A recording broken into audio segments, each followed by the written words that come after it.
in international context. Thank you everyone for being here, and thank you for our speakers for joining us. Today, our webinar is going to be focused on the different Housing First adaptations in 3 cities, Glasgow, Edmonton, and Santiago.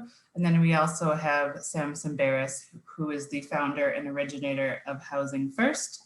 And we're proud to kind of share the interventions from our 3 cities as they are part of our Vanguard Cities network. And we're glad for everyone to join us as well for our Community of Impact series. So you can join the conversation on Twitter using the hashtags IGHCOI and hashtag homelessness. And then we do have interpretation available. So I encourage everyone to go down to the bottom of your Zoom screen and choose interpretation, and then either choose English or Spanish, depending on your language preference. And then there's several ways that you can learn more about IGH. You can follow us on Twitter, follow us on all of the social media platforms. You can go to our website and join our newsletter and join our Community of Impact.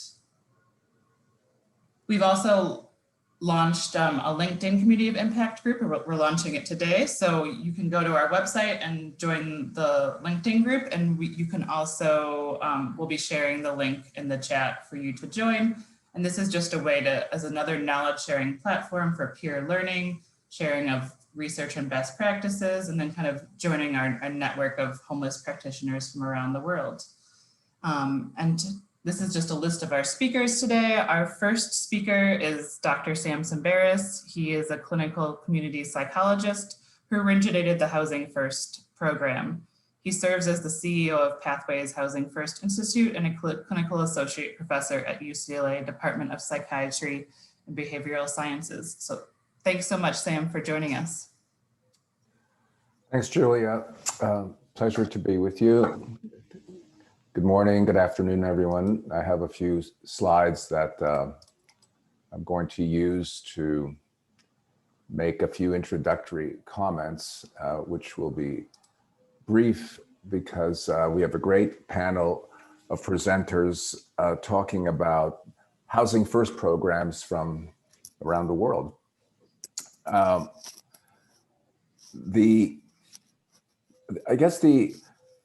I wanted to give an overview, a little bit of Housing First compared to treatment as usual for homeless services, just to set the frame.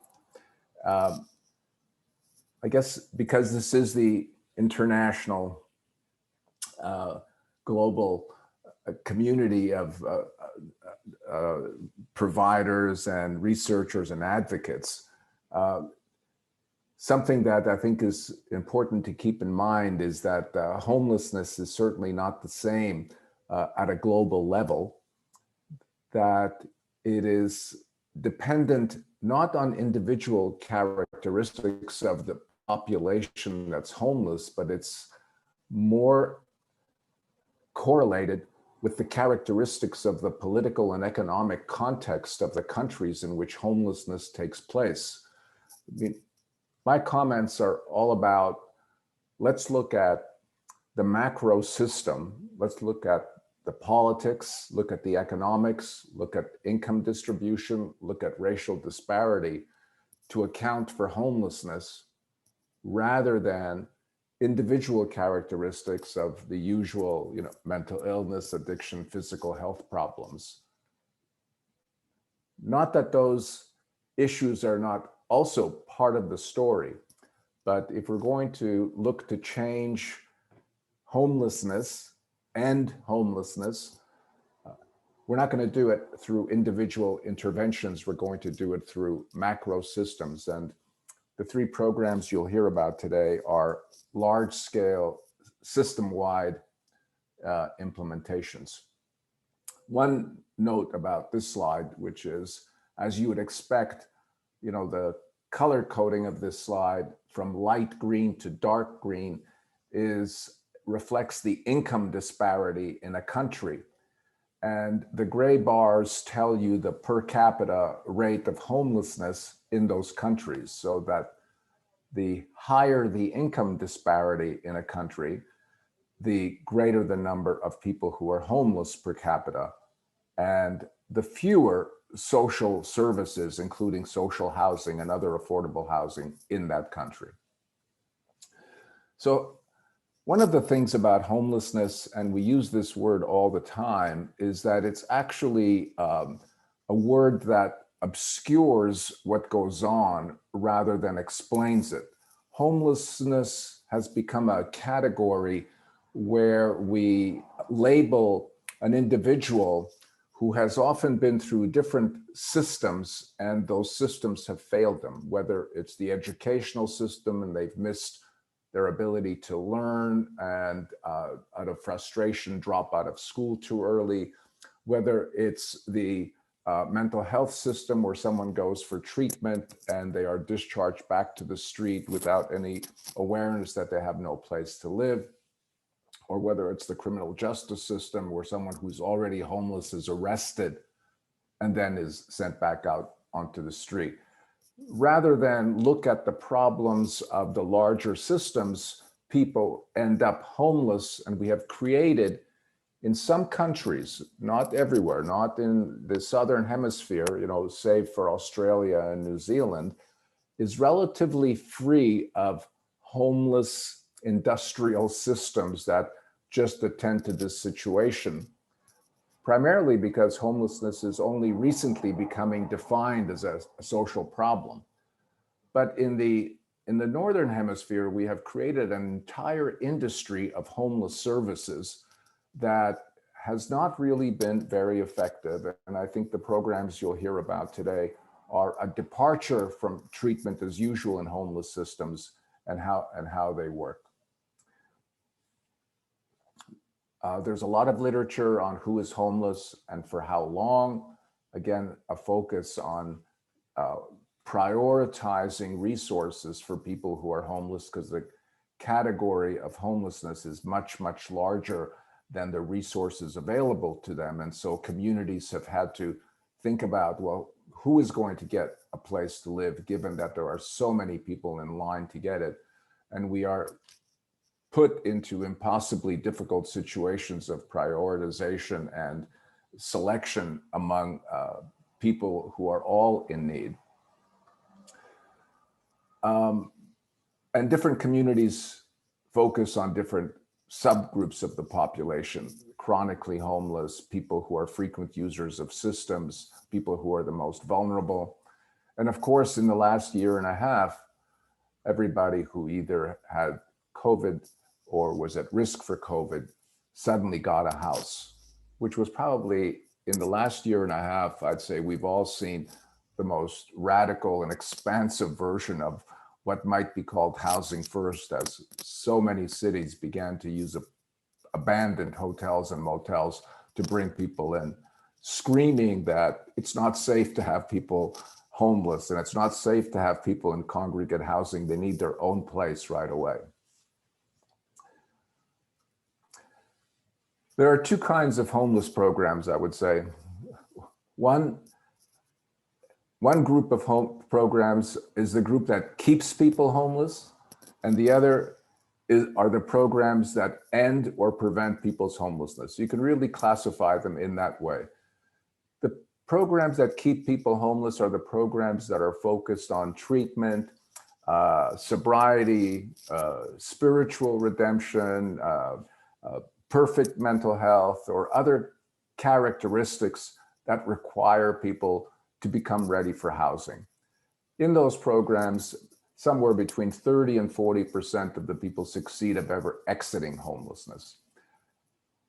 The other group of programs are programs that provide housing first, in the sequence, or prevent housing, or reconnect with housing, or divert people from being homeless, preventing homelessness to begin with. So the person either exits homelessness directly, quickly, and then is treated, or is prevented or averted from entering homelessness in the first place. And I think if you look at the wide portfolio of homeless programs, you'll be able to classify them more or less in those two categories. This is the standard treatment, sobriety, treatment, housing eventually, often called the staircase model or the homeless industrial complex. Very few exits out of homelessness, 30 to 40%. If you don't have a homeless system of services in the country or the community you're working in, you can save a lot of time and money from the lessons learned over the past 30 years of the communities that operated this, and just skip this step altogether and go right into building affordable housing with portable supports. Housing First, as I imagine almost most of you know by now, are the programs that take people as they are, harm reduction approach, client directed, and into housing with supports. The program has a philosophy of treatment that is based on self-determination and client choice.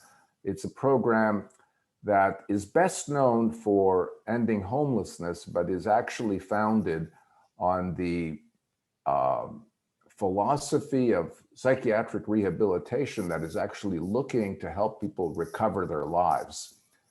Getting a home is simply the first step towards psychological, economic, or other recovery. So the program actually seems to start with housing, and it does, but really the ongoing support is what the program is all about. The program is a recovery-based model that includes housing.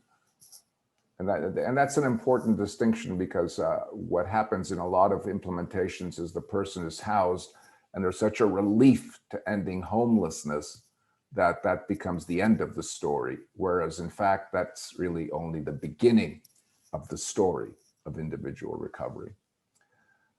If you're going to build a system at all, I would say reverse the staircase, have a lot of affordable housing. And I think some of the programs you'll hear described today are about that. You know, you need a lot of affordable housing, some of them with floating supports. And then for those people that don't succeed in Housing First, because it's not a 100% solution, it's an 80, 90, if you do it really well, 80 or 90% of the people will be housed and stay housed successfully. But for those that can't, they'll need other supports, single site with supervision or other kinds of residential treatment. So people start in this program with maximum flexibility and maximum options and tend to lose them over time if they can't cope with it, which is the opposite of the staircase model, where they start in a very restrictive setting and have to prove their way in order to get some flexibility and choice in their life. I just put this slide up to let you know that there's at least 3 national randomized controlled trials that show 80% roughly effectiveness with Housing First versus 40% with staircase model. And that's been true in Canada, in France, in the United States, and other places where these trials have taken place.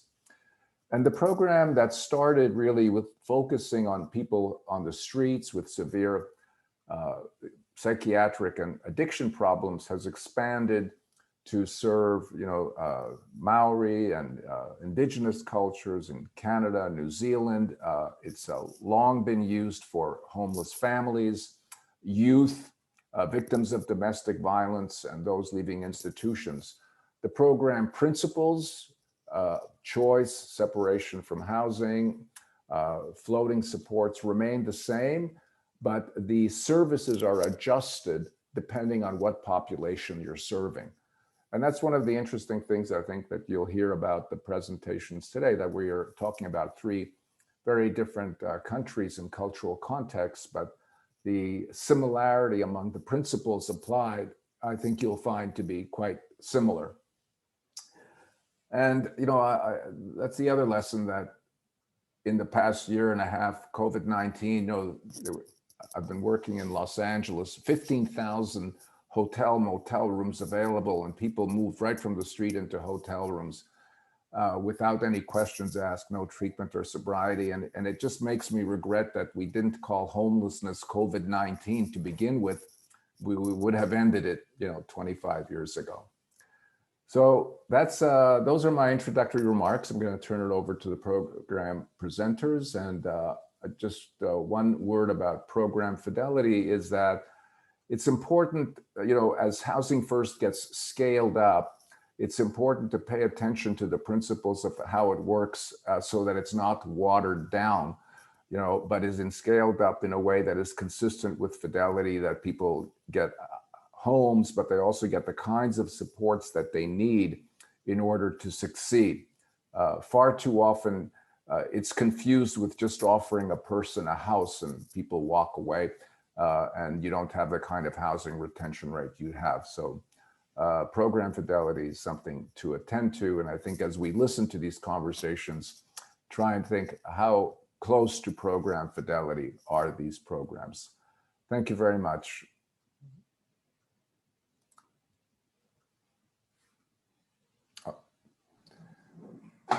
Thanks so much, Sam. And your presentation was so interesting and really stressed the importance of, Housing First and its, ability to give choice to people while kind of maintaining their autonomy, and kind of focused on these, scaling up and really focusing on ending homelessness in systems, and kind of what interventions really focus on that. So thank you. And I'm looking forward to kind of seeing how our 3 cities have adapted that Housing First in their contexts. And I just wanted to give a reminder that you can put questions in the chat or in the question and answer button. And we'll go on to our next speaker. So Karinna Soto is the head of the National Street Office for the Ministry of Social Development and Family for the Government of Chile. Karinna has served as the executive director of Fundación Colunga, a Latin American social investment fund dedicated to supporting innovation and overcoming poverty. And she is the founder of the corporation Nuestra Casa and Calle Link. So thanks so much, Karinna, for joining us. Muchas gracias. Thank you, everyone, and sending love to all the community of Housing First. And I know that we are all supporting one another in this pathway, and helping those who are living as homelessness in the world and throughout the world. So I would like to share with you what we are doing in Chile. As you can see, we have a presentation. Julia, ¿me puedes contar si se ve la presentación? Julia, can you tell me if you can see the presentation? Yes, I can. Sí, sí la puedo ver. Bueno, les voy a contar un poco. So let me tell you a little bit about Chile's reality, and then I'm going to show you a video of how we had how we started these programs of Housing First in our communities. Chile has about 18 million of the inhabitants, and many of them live in Santiago. So we have started this program. Chile is a very socially segregated city. Two-third parts of the city live in poverty, and the other section lives in better situation. So Chile is about 20 kilometers, and that makes it's very hard for people to go from one place to the other when they live on the street. Many people live in the downtown of the city, and it's very hard.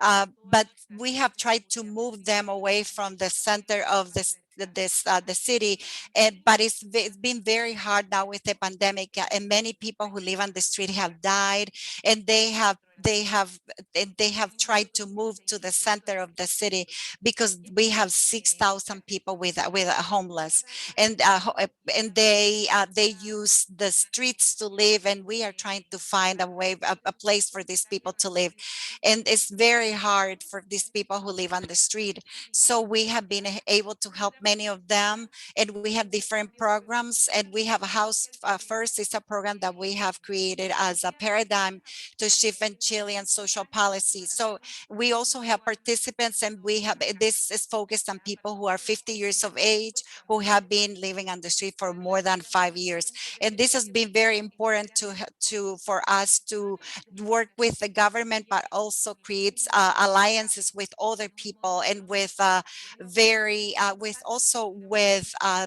private companies to help this program. And we want to have as participants, real estate companies, and also different companies to help us to create housing for this population. So I'm going to show you a video now that shows you all the different strategies that we have created in different neighborhoods. And this is also part of our program that is called Housing First, and that is and this program, the main idea and the main goal is to create housing for this specific population. So let me show you the video now. This is the interpreter speaking. I have not seen this video before, so I'm going to try to do my best to follow this video. Thank you very much. Julia. Julia, can you see the video? Yes.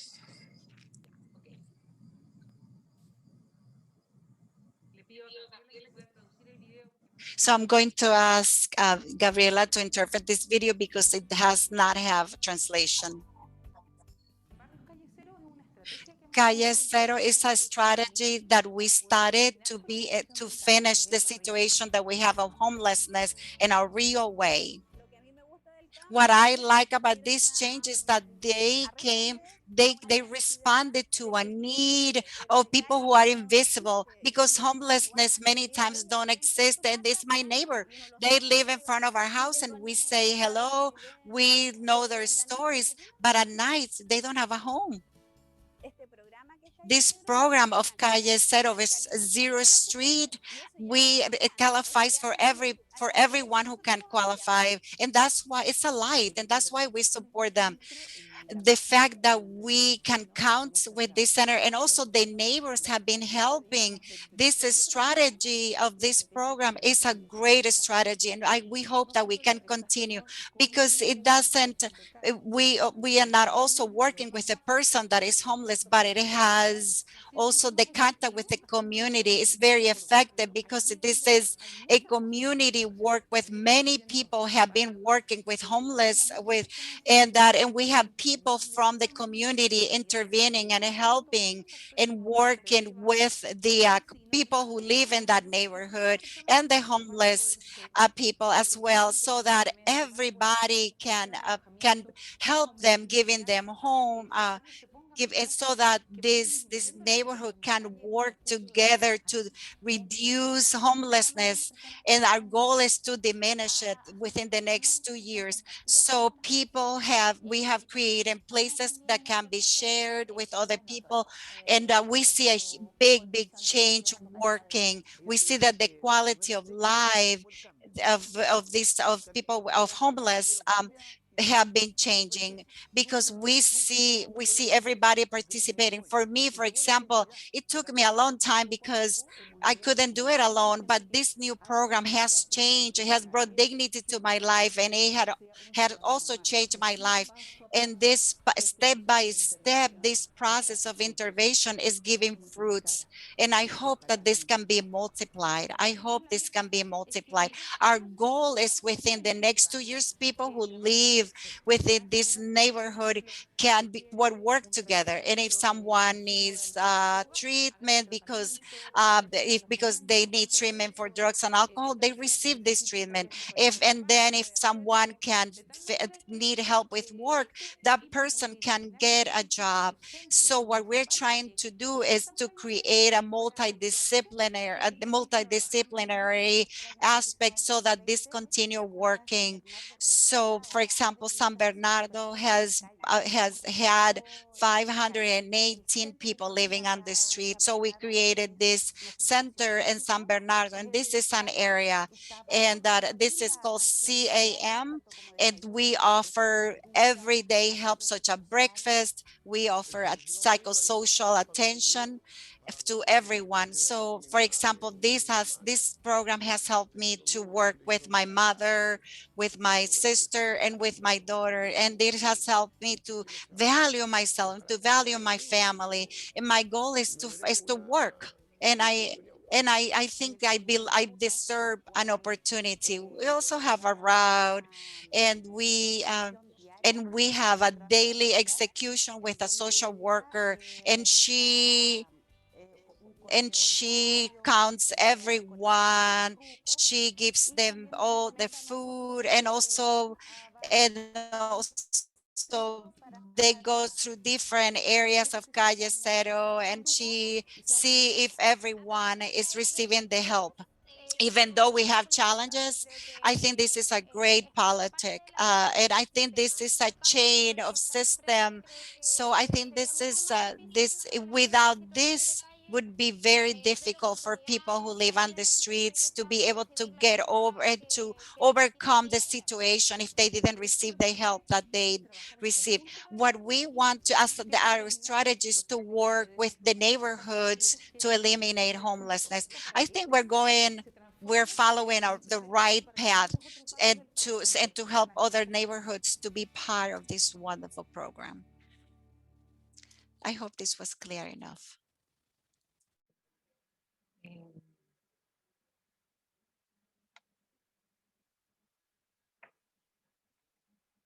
Bueno, muchas gracias. Para nosotros como Chile ha sido muy So fundamental. thank you. For us as a team, it has been very fundamental to work to join to bring the community to be part of these programs, and to create a system that includes the neighbors.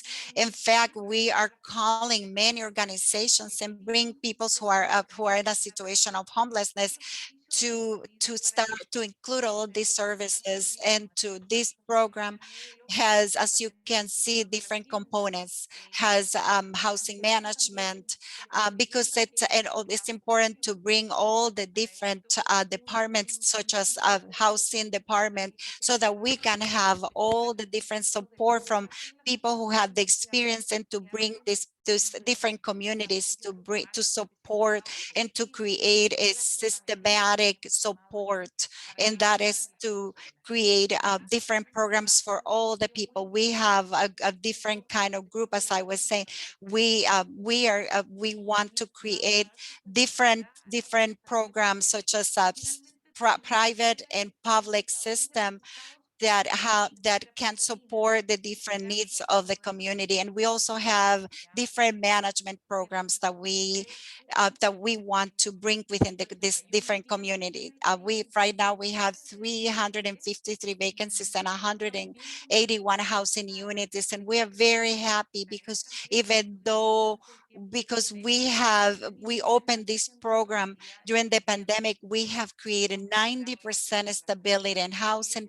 We have also created access to diagnosis and treatment, and we have created programs for people with different genders, especially because especially many men who have joined the program have also go back to create a relationship with their families.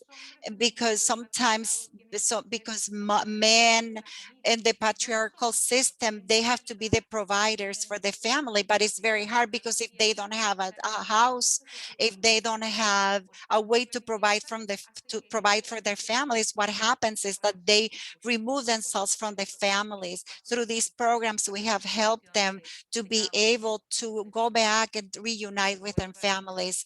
And so I would like to reiterate to all of you that the most important for us have been the work that we've done within the community. And when we talk about results and also cost, we work a lot with the Ministry of Development in Chile, and we have seen how much it costs the country when people when people are homeless. So we have seen the cost for the country, and how much it costs to the country when they have chronic cases. And And if we provide housing to them, we can see that we can save, and the cost we reduce, we can save 9,000 euros for each and one of the participants. Another thing that we've seen is that when we look at the per capita cost, we see that these costs are reduced when we provide them housing during the winter, and that this cost is the same cost. So there is no reasons, financial reasons, for why we cannot start these programs. This research has shown us that has allowed us to show that these programs are very cost effective. And to close this presentation, we have learned a lot from one another, what it means, obviously, how important it is, what it means, how important are the 90 days, the first 90 days of change. And we see, for example, we tell people, I'm going to provide you this support if you do this. And this has been a lot of work, because many times the biggest barriers for someone to leave homelessness is the way that the programs within the organization has been done. And it's also been very challenging to invite people who have lived on the street, to bring them to live in a house, and also follow the rules that we have for the pandemic. So of course, it's been we've received a lot of help from the Minister of Housing, and we've been able to integrate many people who didn't participate at the beginning. We have been able to bring many organizations to work with us, and there are many groups of Chileans who have worked together to continue this program. And I think that if we continue working together, I think that we can continue moving forward. I would like to say thanks to each and one of you for listening to me today. Thanks so much for your excellent presentation. I really think it shows the transformational nature of Housing First when there's housing and support services, and also the importance of community integration. It was great to see the neighborhood rally around the program and kind of the impact of Calle Zero. So thanks so much. And then I'm going to turn it over to our next speaker. Susan McGee is the CEO of Homeward Trust, the organization leading Edmonton's efforts to prevent and end homelessness in Edmonton. In 2009, Homeward Trust launched a Housing First support program that has helped more than 10,000 previously homeless individuals find a home, contributing to 43% reduction in homelessness since 2016. So thanks so much, Susan, for joining us. Thank you very much. I hope I am sharing this properly. It's always a challenge when you have multiple screens, I find. Is that my presentation or my notes? We can see your presentation. Fantastic, thank you. Thank you very much, and thanks to everybody who's taken the time to learn a little bit about our city and our work. I really appreciated Dr. Tsemberis' overview and the contextualization of programs and how important that is. We are a northern city in Canada. Just a little bit about our scale, over 1 million people. There's kind of impacts to our experience of homeless community members. Certainly being a northern city has some weight to it in terms of the challenges of our winters and how cold it is, and then the experience of our Indigenous community members across Canada, and certainly within our region, and the trauma that Indigenous communities have faced with the colonization that has been part of many stories of many countries, really has also contributed to some of the challenges that our community has, and also how we need to design our responses. And I'll touch on that a little bit. Being a city, there's a lot of different strata, and the role of housing, participating in housing, be it affordable housing or homeless interventions, and some of the recovery models, in that we are a municipality. We are a nonprofit, but we work very closely with our municipality, but we have a province that has a strategy to end homelessness and continues to provide funding, and then a federal government that has also made commitments to end chronic homelessness in our country. So a little bit of context there that helps support our work. We are a nonprofit organization. We've had a long history coming together as an organization that leads our community response in Edmonton, and have a number of different things that we do. And I think the other important message that Dr. Tsemberis focused on is that system context to our work and how we've evolved. As I think it's fair to say that we will never end homelessness with one program alone, no matter how fantastic the intervention. We will end it for individuals, and I think the evidence is that's the strongest evidence we have. We have ended homelessness for thousands of individuals, but it does require a very coordinated systemic lens and system planning response.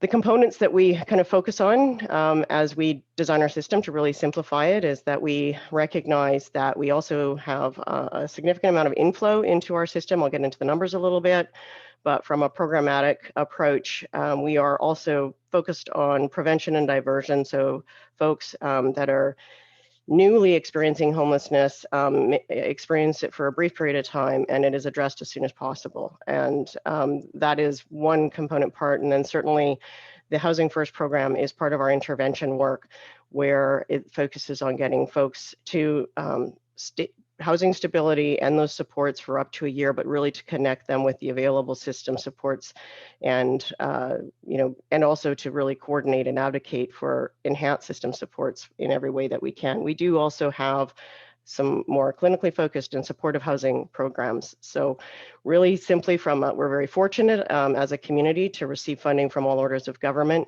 We consider ourselves kind of an aggregator of those resources to community priorities and really effective interventions. So that allocation to externally flowing funding to many organizations that we partner with contract to achieve really the best outcomes for the community overall. We are a bit of a plate spinner in the middle of the funding realm, and then have responsibilities around data planning and analysis as well. This is a Tableau screenshot of the state of homelessness in our community right now. I really appreciated, Julie, the introduction, and I wish it was certainly still true, but the pandemic has really had an impact on the inflow into homelessness in our community. And we've seen our numbers increase for the first time since we started the Housing First program back in 2009. And we've, in spite of housing almost 13,000 people now at this point, we still have now 2,600 folks experiencing homelessness in our community. So that's an increase, and it really represents, we can imagine that inflow, outflow. We've known for some time, and we've done a lot of analysis, that to see the reduction that we had until 2 years ago of, it was almost 50% at that time, we have to house or provide housing to about 8 individuals to have an overall reduction of 1 in our by name list. So just from an activity perspective, recognizing that whatever that system response is and how we plan and how we identify and prioritize our gaps, that math is so important. It's obviously a math problem. It's not intuitive to most people that we would need to do that, but I think it resonates with other communities that have had large scale programs, and recognize that it's not a matter of just curating your waiting lists and your needs in community and then setting that target, because that will not get you to any kind of zero when it comes to ending homelessness. The program that we have and the focus of today is Housing First, and I would really like to consider Housing First from the perspective of a philosophy and harm reduction and the recovery orientation that Dr. Tsemberis referred to, and recognize that there are programs within our offering of programs where fidelity to those program models is very specific. We have fidelity within other models, but there's clinical models like the Pathways program and ACT, where we've got a partnership with our health services. I don't know, I guess it's not a ministry, but I'm trying to think of jurisdictionally like language, international language, but health services, where they have an ACT program, which we provide housing resources to. So we have a very broad continuum of the kind of nuanced program interventions that we have available. And so within that, this almost 13,000 people have been securing housing with a multiple kind of programmatic intervention. We have a coordinated access program in our community, which, as it says on the slide, it looks like we're trying to design for perfection. That's never the case. We are dealing with and supporting real human beings with stories, and everybody has a unique journey into homelessness. But what we really try to do is nail the navigation and understand what the best alignment for supports will be, and have the flexibility to work with individuals and rethink that over time. I think it's been already acknowledged that when folks find housing and they're stable, sometimes there's a lot revealed about their health needs and their mental health support needs. Some folks have been incredibly successful with a very long experience of chronic homelessness in a short period of time, and have not really required really intensive supports as one might have thought in our early kind of intervention and connection to them. Sometimes that's quite the opposite. And so this is designed to really roadmap that process, but it's certainly not a structure that we expect people to flow through. The framework for this was to give you a little bit of an idea of what those program models are. It may seem really nuanced and, again, prescriptive in terms of the kind of aligning the interventions with the population. But the point here is that we do acknowledge that not every model is going to be the right model for every individual. And a lot of our role in that earlier kind of ribbon diagram that I showed was to maximize the value that we're trusted with a lot of public dollars, and we really focus on maximizing the value of those dollars and ensuring that we are also not putting more funding than necessary into programs where a lighter touch is appropriate. So when we look at that, we kind of look at our diversion. Supported referrals is a program that we developed ourselves around just recognizing the number of organizations in our community that work with folks that may be experiencing homelessness for the first time, and with a very light touch of funding, we'll be able to support them if they're engaged in another program where they're not needing necessarily ongoing case management support, all the way through to unique programs for youth, and then supportive housing and the ACT models that I mentioned already, and then intensive case management and rapid rehousing. And as well as kind of the context when we think about policies internationally, language matters. And so a lot of times we find ourselves in rooms talking interchangeably with, what rapid rehousing is in this model as I'm describing it, and what it might be in the US. And I think rapid rehousing in the US is sometimes analogous to what we have for intensive case management. So just to explain that a bit, our intensive case management teams typically carry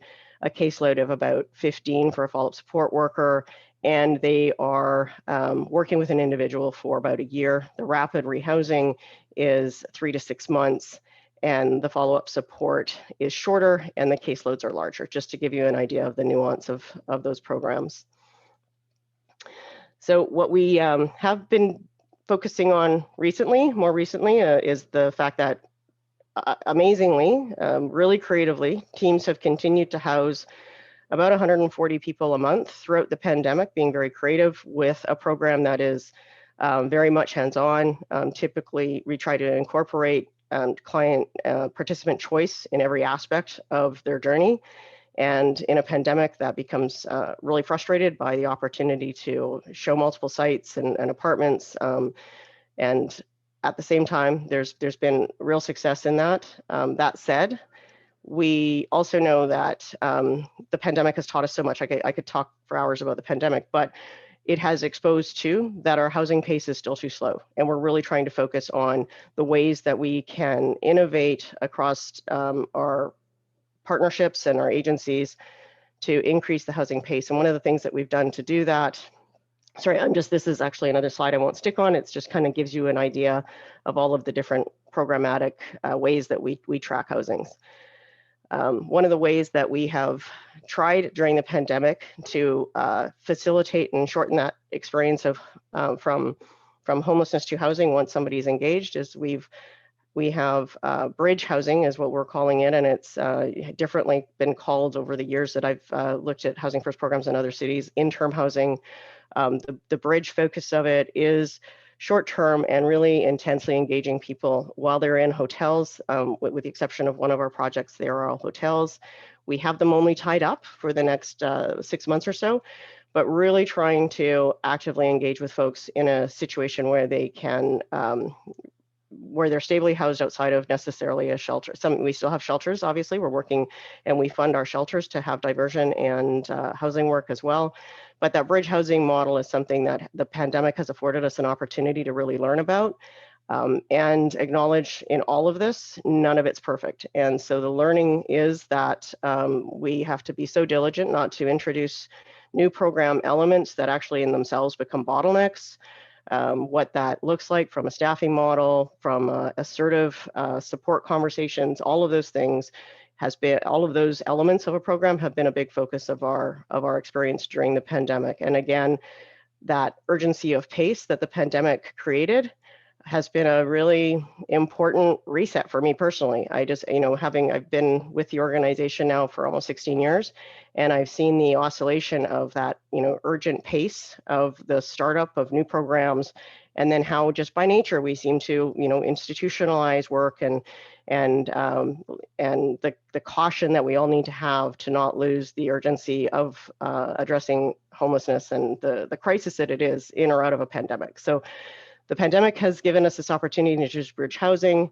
It has really reinforced how important it is that there's really senior leadership amongst orders of government and community-based organizations engaged and accountable. So we've worked, we've always worked really closely with our municipality. We've worked really closely on supportive housing for the last couple of years and setting targets and securing funding for that. And that's been very much the outcome of a municipal council that has been very committed to that housing support as well. And what we've exposed to is that, quite frankly, I would have said 2 years ago that we're doing pretty well when it comes to system integration and program integration with some of our mainstream services. I think the pandemic has exposed that we have a long way to go. And there are lots of opportunities, and it's been the opportunities that I think are, ours to, we can't unsee what we've seen, and it's up to us to make sure that we take full advantage of what the pandemic has taught us. So from there, I wanted to emphasize, I think, a little bit about how important it has been, again, getting to what Indigenous relations means to our organizations. We have a governance structure that a minimum of 4 of our 9 board members are Indigenous, but more importantly, we have Indigenous-led programs and Indigenous organizations that we fund directly, and really throughout the entire program, with about 60% of our community that is experiencing homelessness identifying as Indigenous. Every organization that we contract with is required to have specific training and support, but also just throughout the experience of the participant in the program, offering cultural supports and access to ceremony and the resources sometimes that are necessary to make that possible. It's really walking the talk for us, and a core part of why we were designed the way we were. Just touching on a topic that is probably significant in many countries, but certainly in Canada and across, I believe, the US, is the increased number of encampments that some communities have faced during the pandemic, and we are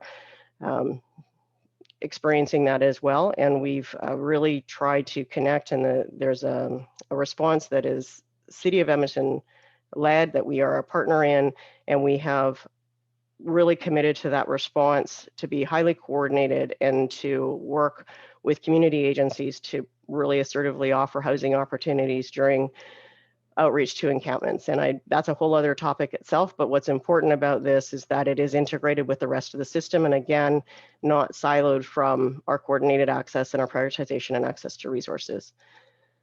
My final slide is just a couple of those projects that I mentioned. We have 5 projects under construction right now. The City of Edmonton, our municipality, is leading development. We will ultimately contract providers on these sites in the next month or so, and they'll be open and ready for occupancy in January. And these models are congregate supported housing. They will have partnerships with in-reach supports that are clinical through our health system. And again, designed not to be we have what we call DSL, designated supportive living, that is not harm reduction and often not accessible to the clients that we're working with. And this is meeting a really critical gap in that continuum. It is not the only solution, but it does, I think, as Dr. Tsemberis said, recognize the fact that not everybody does well in supported sites. So we're quite excited to have the opportunity to work on these. That's my presentation. Thanks so much, Susan, for your great presentation. And I think it shows the urgency of that COVID has brought to the work that, was there all along, and also the importance of having Housing First as a menu of housing options to match people's need. And so, yeah, very, very, very interesting. So I think we have one more presentation, and then if everyone can kind of if they have a little more time, to stay on for question and answers. So our next presenter is Margaret-Ann Brünjes. She's the Chief Executive of Homeless Network Scotland, a Knowledge into Action membership organization. The organization has several active partnerships, including the flagship Housing First Scotland project with Turning Point Scotland, the Scottish Government, and Social Bite. So thanks so much for joining us, Maggie. Thank you, Julia. Hello, everyone. It's just been so fascinating so far to hear what's been happening in Chile, in the States, and in Canada. And I'm hoping in these last few minutes, I can hold your attention long enough to bring you to Glasgow, Scotland, and just speak a little about what's been happening for us there.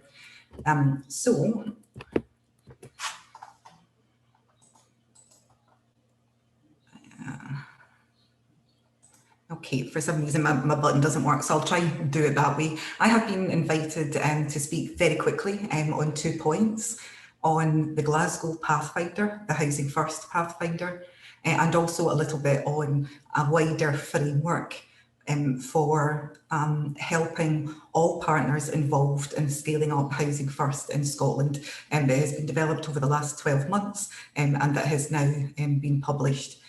Maybe what's important to say in this Scotland context of Housing First, similar to what I heard from other presenters earlier, is that we place it very closely within the broader context of rapid rehousing, recognising that it is a more intensive housing support housing option for people, and that it is important that it sits within this wider context, and for a local council and for local planning, it enables it to be seated within a wider menu of housing options.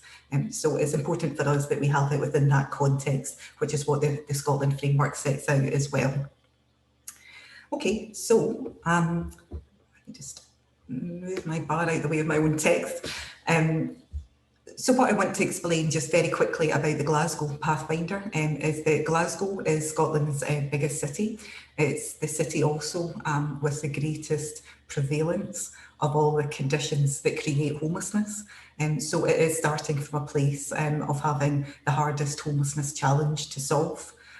We are proud to be an IGH vanguard city, and also, as explained, a Housing First Pathfinder. So that in Scotland is 6 local areas that have all set about to test how to scale up Housing First right across a local council area. So in terms of how well we're doing in that, for Glasgow, rough sleeping as a result of the pandemic is down to historically low levels. So less than 10 people are currently sleeping rough in Glasgow. And tonight, around about 5 or 6 people at the latest count. So it has never been lower. The Glasgow context means that, like many other places during the pandemic, alternative housing options, emergency housing options have been created, largely the use of hotel rooms for people.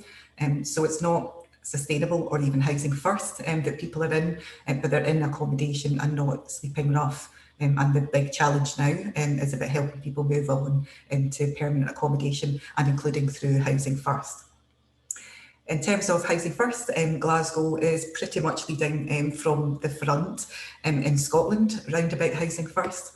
And I think to share just a few figures with you in terms of tenancies overall. So this is a Pathfinder that started in April 2019. It's a 3-year Pathfinder that ends in March 2022. Up to the end of June, 531 tenancies had been started, and you'll see there that 214 of those are in Glasgow. Those column headings, just very quickly, are describing the type of tenancy. So LE is local authority tenancy, so just local social housing. RSL is registered social landlord. So again, this is housing associations or cooperatives or other types of social housing. And the PRS is the private rented sector, so private landlords that provide tenancies as part of the Pathfinder. So most is within social housing, and as you see, most is also within Glasgow. What we are also incredibly proud of as a Pathfinder is the rate of evictions. And it's one of these important indicators for us in terms of continuing to encourage Housing First and continue to encourage it to scale up and to reassure some of the concerns for other partners round about Housing First, that across all parts of Scotland, as part of the Pathfinder, that there's been no evictions from those Housing First tenancies at all, which really is something to be celebrated. Tenancy sustainment rate is, as Sam said, it's consistent. It's about 85%. As a country, up to 92% in Aberdeen and Aberdeenshire, and just around about 82 and 83% in Glasgow, just for interest. So it's all stacking up in terms of how we expected it to. So just very quickly, and I see I've only got a couple of minutes left, really, so maybe what I can do instead is highlight a piece of work that had been in development in Scotland, which is a national framework for Housing First. It's available to download if you're interested in having a look at housingfirst.scot. It's a 100-page framework, and it's not intended to be read in one go, but instead it really is intended to be a reference for all the partners involved in scaling up Housing First across the country. It is a framework that draws on everything that's gone before and underpins what the challenge is ahead.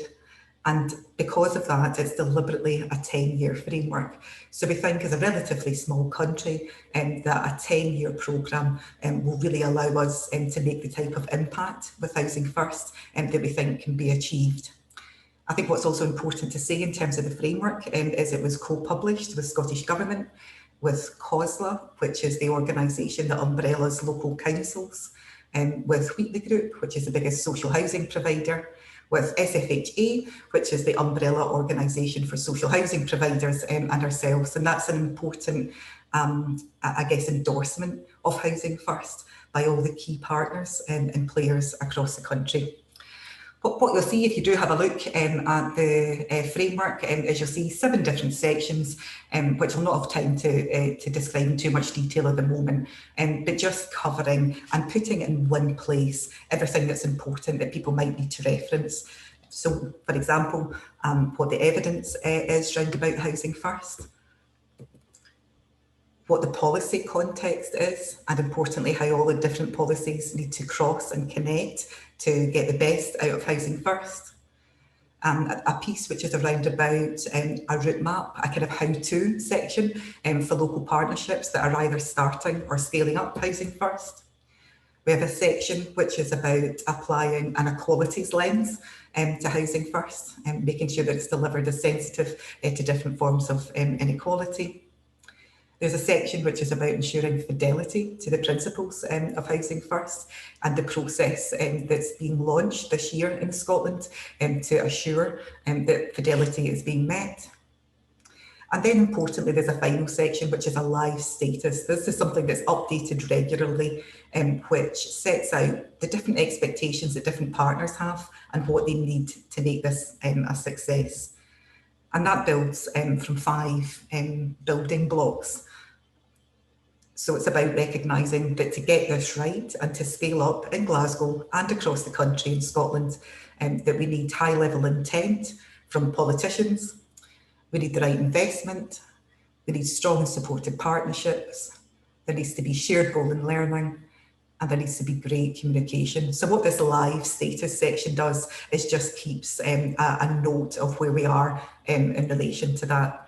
So I'd love to have spent more time explaining more, but maybe that's just enough to step through it for now. And as I say, if you want to have a look at it, visit that website, which is housingfirst.scot. Thank you very much.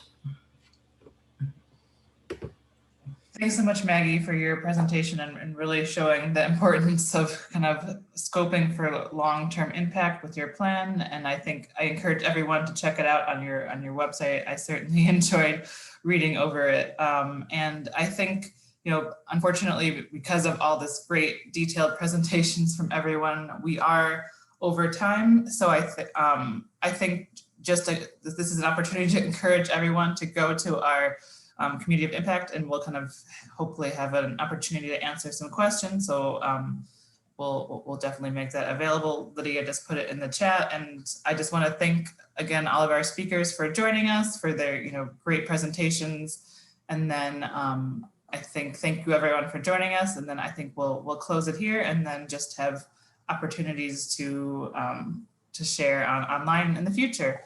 And then there'll be a short survey that will be sent to you, so your feedback will be appreciated and kind of how we can have future presentations and kind of your opinion on the webinar. So thanks everyone. Thank you to our speakers, and thanks everyone for joining us, and have a great day.